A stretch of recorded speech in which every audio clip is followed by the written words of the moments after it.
Hello everybody and welcome to the very interesting and the new program that is known as called Angular. My name is Amarjeet and I'll be the one who will take care about this complete Angular series for next couple of hours. Angular, as we know it very well, it is one of the most promising UI provided by the Google to the developers, which can really make a difference when you actually develop some more complicated user interfaces for the end user. Now, in this Angular, what it offers, what are the benefits, and in which best way you can utilize this Angular, in this series we will try to see this. Okay, so without discussing it anything further, let's directly get into the discussions of Angular, like what Angular is all about and what it really offers. Now, here we start working with a quick discussion.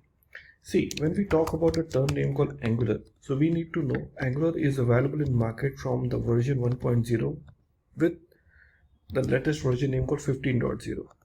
That means it started with the version 1 and now it moved to the version 15.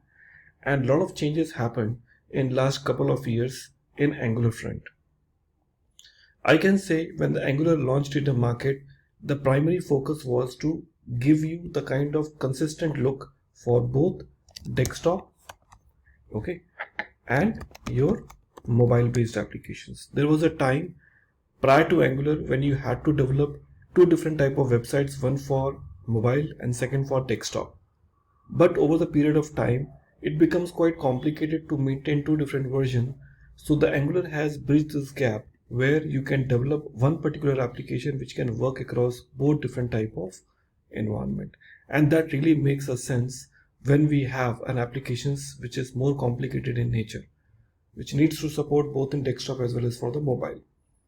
So Angular is primarily known for SPA, which is known as called a single page application, which is known as called a single page application, a kind of application which use less resources but give a more consistent look and the performance for both type of environments.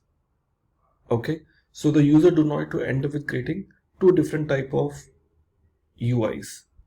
So Angular is something which is a more prompt to solve these kind of complications. Angular, a part of is known as called single page application. It is also known for component centric architecture. What we say? Component centric architecture. When we talk about a term name called component centric architecture, what exactly that meaning is? See, it is very simple situation. Think about you are having a Facebook, Instagram, or any kind of social media, or you can say Amazon or Flipkart type of applications where you see those kind of user interfaces do not provide you multi-page. They offer you the one single page where different type of environments or different type of look and feel is combined together. Let's take an example of Facebook here. So if I open Facebook and if I show you about these images, you will get to know about this Facebook. Suppose if I open any of the profiles, so now you can see this is the very common user interface you get when you open a Facebook. So you see the left hand side you have a called some events, left hand side you have a called shortcuts, here you have a called storylines, here you have a called status. Below that you have got different type of you can say the friend feeds. Here you talk about different type of chats. Here you see different type of games. So overall I can say this one single page offers you so many different features together, and these are all minor things, are nothing but called small components which join together to form as a large complex things, so called component. Okay, so whether you talk about Facebook, you talk about Instagram, you talk about Amazon, you talk about Flipkart, or any website which supports single page, this is how exactly they offer you. And this is where exactly the Angular is trying to solve the purpose by offering you the component centric architecture, which is complete alternative to MPA. Here in single page application, components are nothing but called light view. It is so called light view. What do you mean by light view? Light view means it is not like a full-fledged page which get loaded when your application launched, but the only thing is what the part of the page will get loaded. So under the one particular page, you've got so many small pieces together which you can join together to form as a what? As a call complex component centric architecture. So this light view, you can call it as a what? As a call component here. This is where exactly the Angular comes in. Now, a part of single page application and the different version from the Angular starts, we need to know the basic language on the basic language on which the Angular will operate in is known as called TypeScript. Okay, the earlier version on Angular we were using JavaScript, but from 2.0 onwards Angular has changed its strategies and now it has used TypeScript from the version 2.0 onwards. If you think about a called TypeScript, this is a superset. Okay, what is this? This is a superset of JavaScript. What is the behavior of the superset? Superset means like it offers you a better compatibilities. It offers you the better object-oriented nature. It offers you, you can say the strict type, okay, and more object-oriented nature, due to which the TypeScript has become one of the most popular choice for those who work on a JavaScript.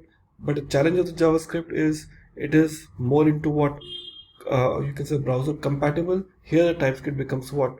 Browser incompatible. But the biggest challenge of this TypeScript is what? Though it offers so many things compared to the JavaScript, as I said, it is basically the JavaScript basically is known as called a browser incompatibility issues.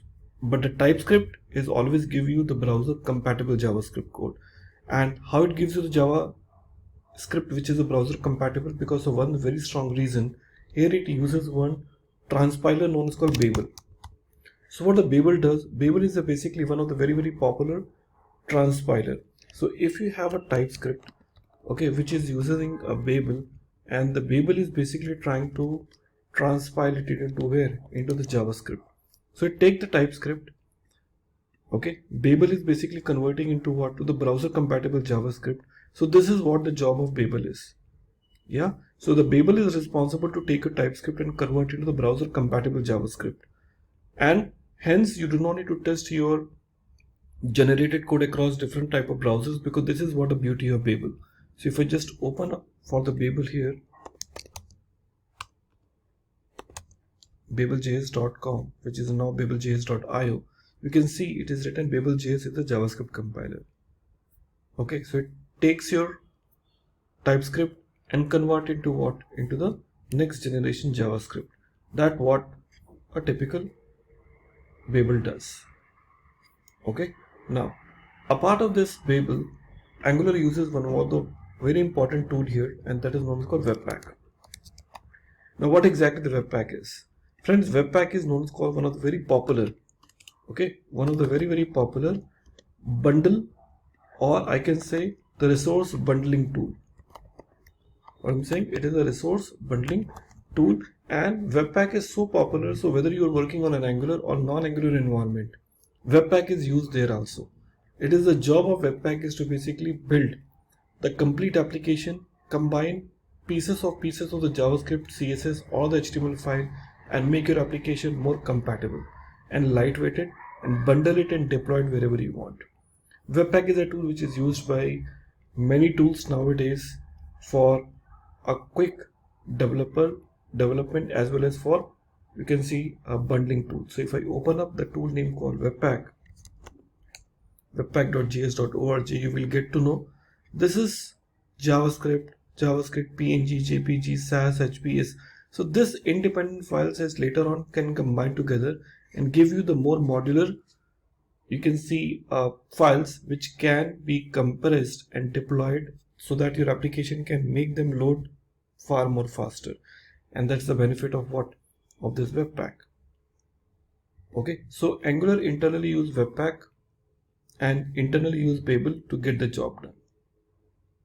So overall, in a nutshell, this is the quick introduction about an Angular, what Angular does. It is designed, or it is giving you the flexibility to work your applications for both desktop and mobile. It is a single page application framework. It is a component centric architecture. It is using TypeScript as a core language. And to convert this TypeScript into the JavaScript, there is a one Babel tool is used, and the Webpack is a bundling tool which is used behind the scene.